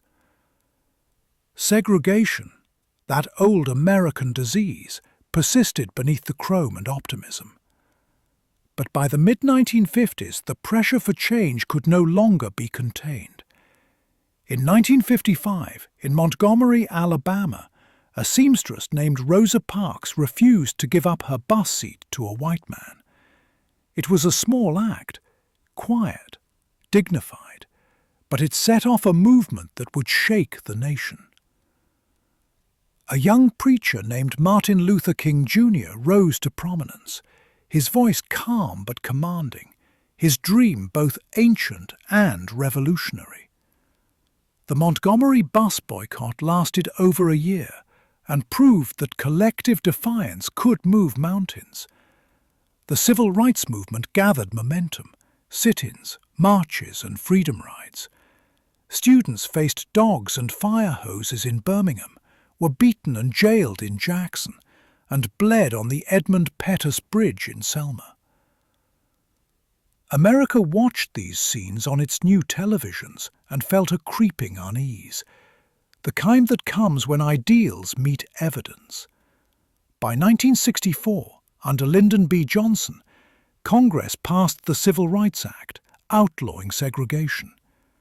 The following year came the Voting Rights Act, finally giving legal teeth to the promise of equality.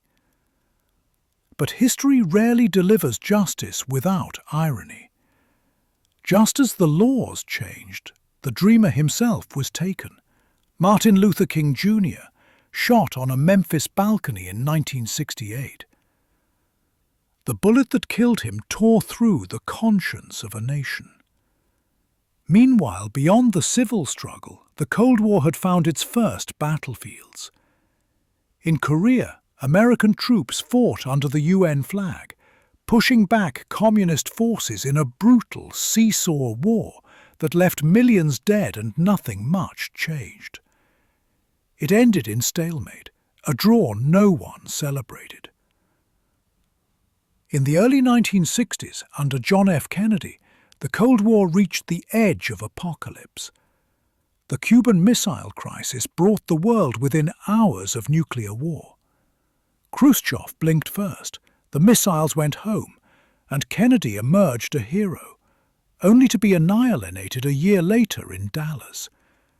It was the decade's cruel rhythm: progress, promise, and sudden loss.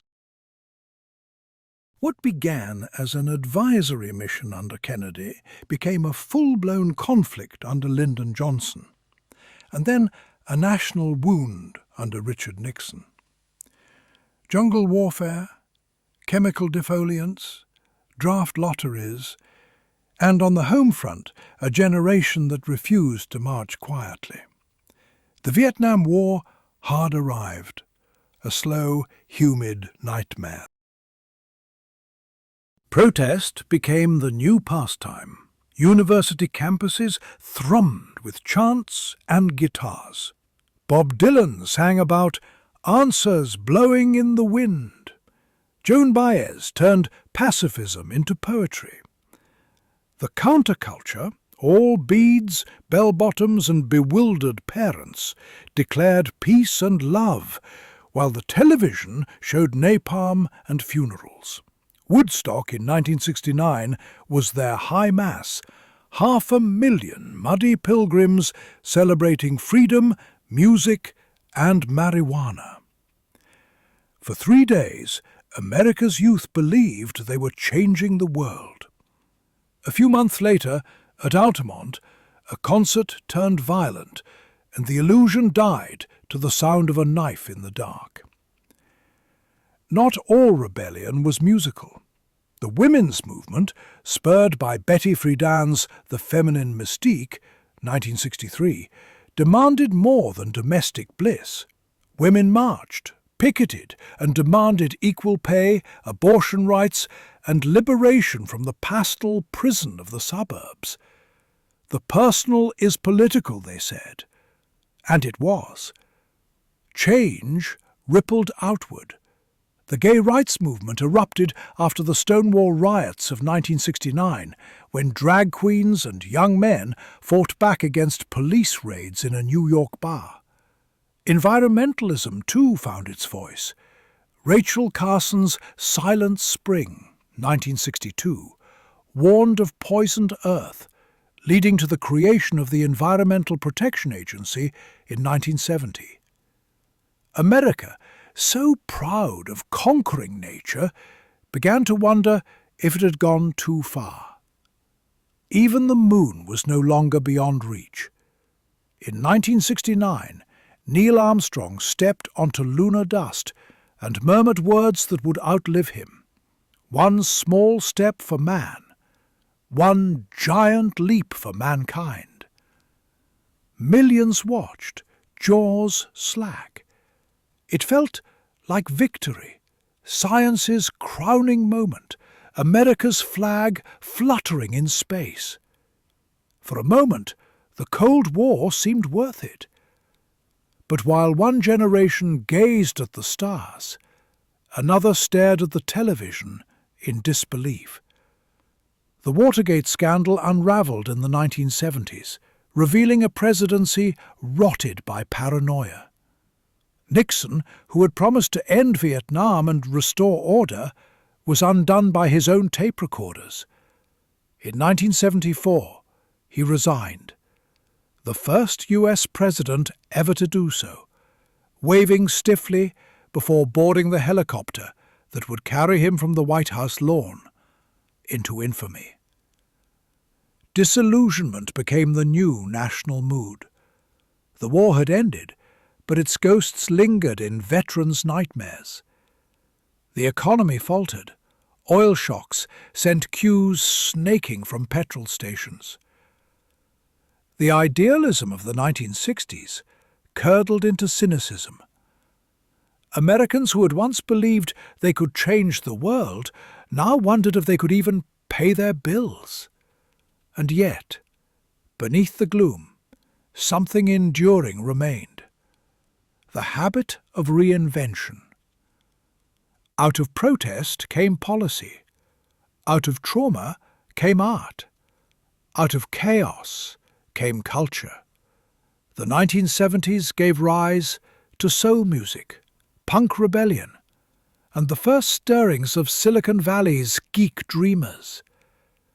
A new generation was already reaching for keyboards instead of placards. By 1980, when Ronald Reagan took the oath of office, promising to restore American confidence, the long tumultuous mid-century was over. The Cold War still lingered, but the nation had changed beyond recognition. It was more diverse, more connected, more self-aware. Its contradictions, wealth and poverty, freedom and fear, progress and prejudice, were still unresolved, but they were now openly discussed, televised, and sung about. The United States had survived not just the atom and the enemy abroad, but the revolution within itself.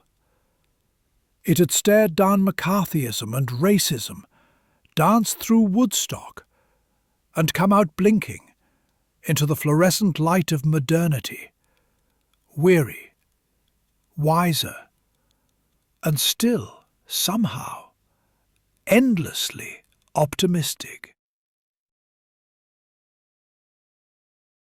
The America that entered the 1980s was an empire between moods. The disco ball had stopped spinning, the Vietnam War was a scar still healing, and the economy had the jittery energy of a caffeine addict. But the new decade arrived wearing a smile, Hollywood bright, television ready, and convinced that confidence itself could cure recession.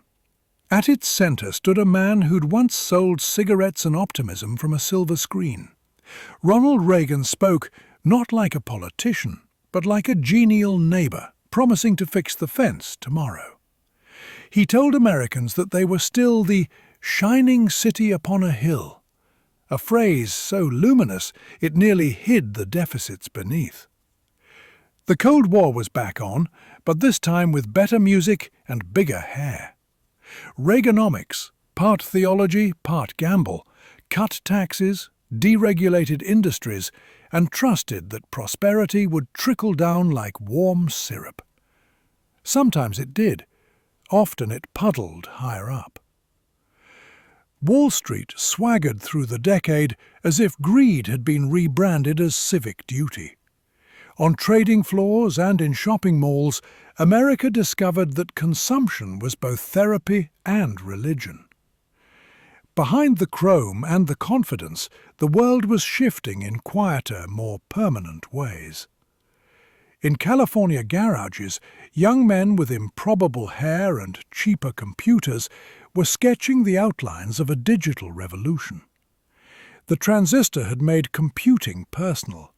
Soon it would make it inevitable. Silicon Valley began to hum. A new frontier, only this time the pioneers wore sneakers. Meanwhile, the superpower rivalry stumbled toward its finale. Reagan met Mikhail Gorbachev, the Soviet leader with a birthmark and a belief in sanity, and together they began dismantling the nuclear absurdity brick by brick. In 1989, as the Berlin Wall cracked and crumbled, television screens from Seattle to St. Petersburg glowed with disbelief. The Cold War ended not with a bang, but with a standing ovation. For a moment, it seemed history itself was having a lie-in. America, victorious and unchallenged, began the 1990s as the world's only superpower, a position it greeted with both triumph and mild confusion. What do you do when you've won the game? Invent another one, apparently. The 1990s were a decade of paradoxes wrapped in denim. Bill Clinton strummed the saxophone on late-night talk shows and declared that the era of big government was over, while Silicon Valley's wizards quietly built the foundations of a new economy. The dot-com boom turned paper ideas into real money, and sometimes back into paper again. In living rooms, beige computers dialed the internet through a chorus of mechanical squeeches. "You've got mail," chirped a voice, and it felt momentous. Information, once locked in libraries, now spilled freely. Cat videos and conspiracy theories still decades away, but destiny clearly online. Culture followed technology's lead. Cable television multiplied channels faster than anyone could count. MTV turned music into moving fashion. CNN made breaking news a permanent condition. The country that had once feared a red menace now feared missing the latest episode of Friends. And yet, amid all this humming optimism, darker currents ran beneath. The AIDS crisis, first whispered about in the early 1980s, carved grief through entire communities. It exposed fault lines of fear and prejudice, a plague met too often with silence. Activists in New York and San Francisco turned mourning into movement, demanding compassion from a government still learning the language of empathy. Their courage forced the nation to look itself in the mirror, however briefly. Abroad, America flexed its newfound solo power. In 1991, during the Gulf War, sleek missiles and live CNN coverage turned conflict into choreography. The world watched war in real time, a strangely bloodless spectacle of precision and pride. The victory was swift, the lessons more elusive. Domestically, the 1990s oscillated between triumph and turmoil. The economy soared, crime fell, and the stock market behaved like a champagne cork. But the gap between rich and poor widened quietly, like a crack in marble. Urban skylines glittered while Rust Belt towns decayed, their factories hushed and their diners half empty. Culturally, America reinvented itself once again. Hip-hop, born in the Bronx, conquered suburbia. Grunge rose from rainy Seattle with guitars tuned to disillusionment. Nirvana and Tupac were two sides of the same coin, youth translating angst into art. On screen, The Simpsons skewered everything sacred. On stage, Broadway sang about rent and resistance. Even cynicism had melody. Politics, however, retained its appetite for farce. The Clinton years promised centrism and ended with impeachment hearings over a scandal that was at once ridiculous and historic.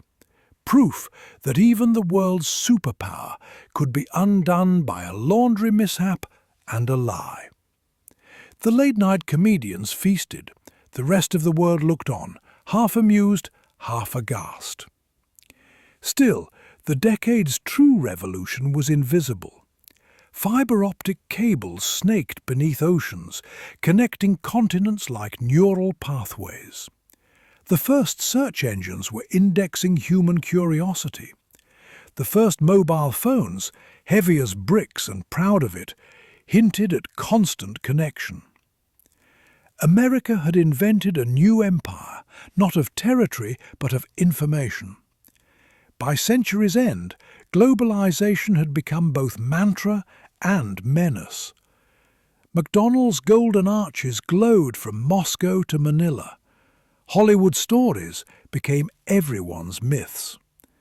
The Internet, barely out of its infancy, was already rewriting distance, commerce, even memory. The American century had gone digital, and its capital was everywhere. But for all the triumphalism, unease lingered. The Oklahoma City bombing in 1995 and the Columbine shooting in 1999 shattered illusions of domestic peace. The millennium approached with computer panic, the Y2K bug, that great electronic bogeyman, threatening to reset civilization at midnight. When the clocks rolled over without incident, Americans laughed nervously and went back online. It was, in hindsight, a golden dusk, the brief calm before a darker dawn. The towers of Manhattan gleamed unscarred. The Pentagon was just another office. The word terrorism still belonged to distant headlines. And yet, beneath the glow of screens and skyscrapers, the world was quietly rearranging itself, preparing for the shock that would define the new century. For now, though, America basked in its reflection.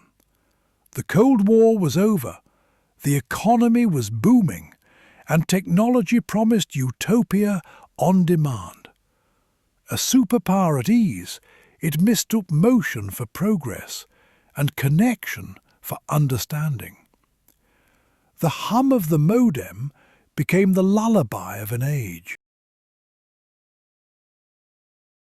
The new century began not with celebration, but with smoke. On a clear September morning in 2001, the world changed shape. Skyscrapers that had once symbolized global commerce collapsed into clouds of ash and disbelief. The Pentagon burned, the air itself seemed to tremble. For a few stunned hours, the planet watched the unimaginable become reality. The most powerful nation on earth, brought to its knees by box cutters and fanaticism. The grief was immense, the unity real, if heartbreakingly brief. Flags unfurled on porches, strangers hugged in the streets. The phrase, "never forget," etched itself into the American vocabulary. Yet, from the ruins of Lower Manhattan rose not just resilience, but rage. The United States, wounded and bewildered, went to war, first in Afghanistan, then in Iraq. Those early years of the War on Terror were filled with conviction and contradiction.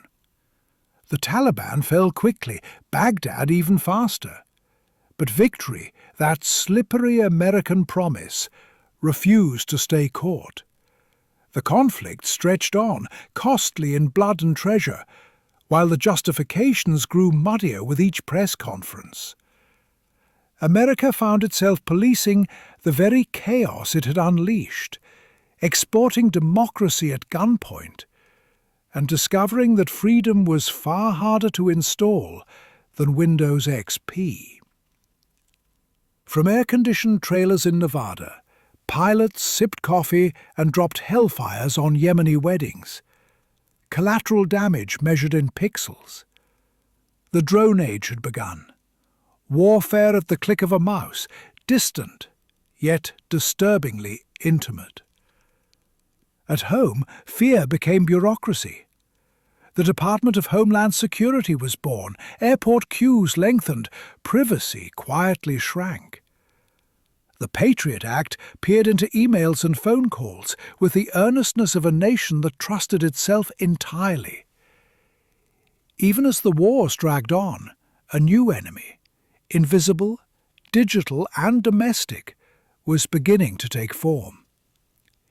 Yet, amid war and worry, the world moved faster than grief. In Silicon Valley, the seeds planted in the 1990s exploded into bloom. Facebook, YouTube, Twitter, social media turned every citizen into both audience and performer.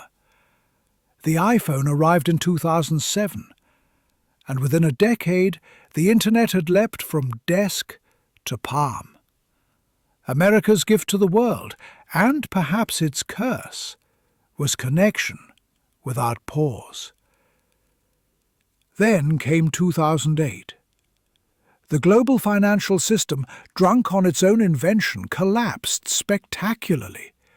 Mortgage backed this, derivative that. Suddenly, millions lost homes, savings, and faith. Wall Street was bailed out. Main Street was told to be patient. Outrage simmered, but never boiled over. Americans tightened belts, blamed bankers, and carried on. Resilience was no longer heroic, it was habit. While banks got billions, Purdue Pharma flooded Appalachia with OxyContin, turning pain relief into a $35 billion epidemic that buried a generation in pine boxes. The opioid crisis spread quietly, as overdoses replaced layoffs as small-town tragedies. Out of the wreckage rose a new kind of hope. In 2008, Barack Obama was elected president, the first African American to hold the office. For many, it felt like a closing chapter in a long, bloody novel. Crowds filled the mall in Washington, weeping and cheering under winter skies. "Yes, we can," they shouted, and for a while it seemed they could. The decade that followed was one of breathtaking speed and growing unease. The Internet democratized speech and discovered that democracy is noisy. Information flowed freely, so did misinformation.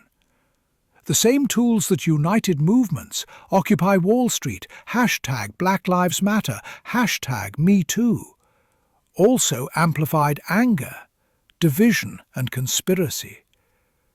America's national conversation had moved online, and no one could quite find the mute button. Climate change, once a scientific footnote, became a daily headline. Hurricanes grew stronger, summers longer, fires wilder. Young people marched in streets with cardboard signs and furious hope, demanding a livable future from leaders who still measured progress in quarterly profits. The American dream was being rewritten. Less about owning things, more about surviving them. Meanwhile, politics began to resemble performance art. The election of Donald Trump in 2016 was not an aberration, but a symptom. The revenge of those who felt unseen by the polished optimism of the elite. Populism, cable news and Twitter fused into a new reality show where truth was optional and outrage compulsory. The old consensus that facts were stubborn things suddenly felt quaint. In 2010, the Supreme Court ruled money was speech, flooding campaigns with dark cash and turning elections into billionaire auctions. Democracy became a high-stakes bidding war, live-streamed and endlessly monetized. The years that followed were a whiplash of protest and polarization. Each headline seemed designed to undo the last.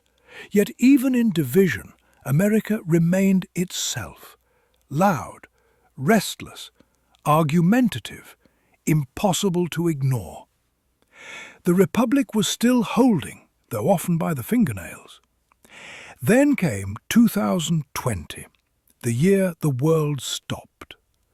A microscopic virus humbled nations and tested patience. Streets emptied, skies cleared, and millions worked from kitchen tables under the gentle tyranny of video calls. The pandemic exposed every crack in healthcare, inequality, and trust itself. But it also revealed the stubborn thread running through the American story, the will to adapt.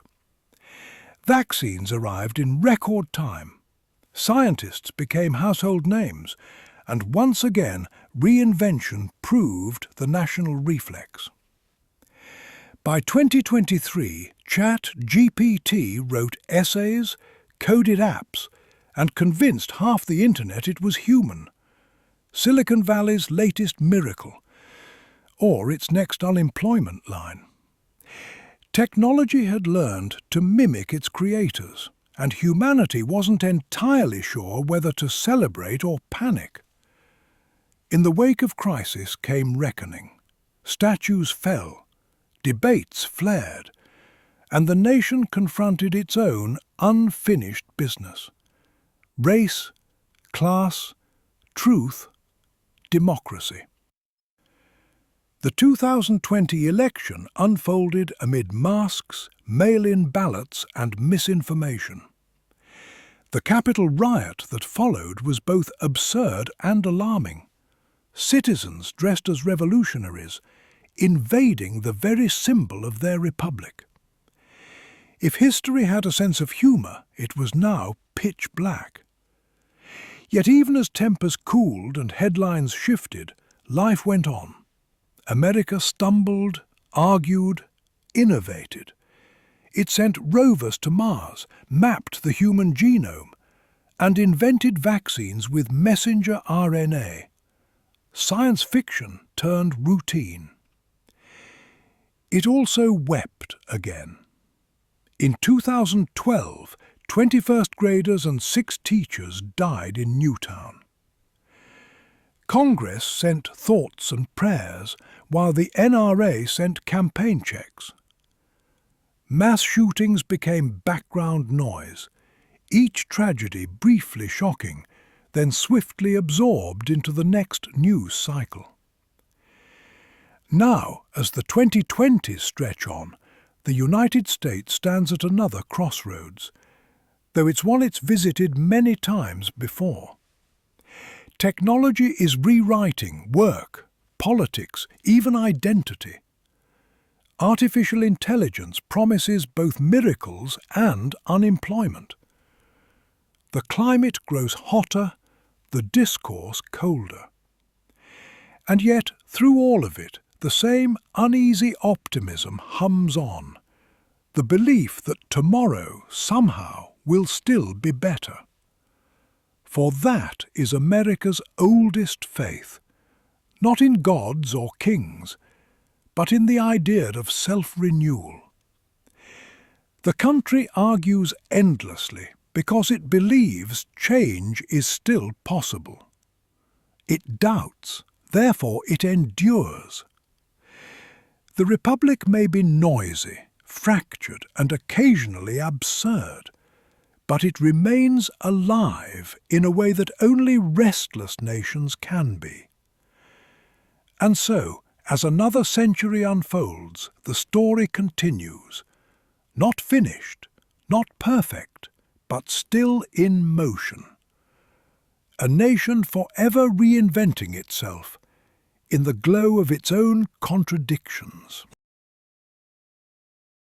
Benjamin Franklin, ever the pragmatist, once emerged from the Philadelphia summer of 1787 to tell an anxious citizen that the founders had created a republic if you can keep it.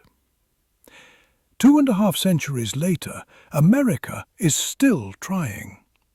The United States has always been less a finished nation than a rolling experiment, equal parts idealism and improvisation. Born from revolution, baptized by civil war, tested by depression, segregation, and global dominance, and yet still, somehow, forever rehearsing its lines.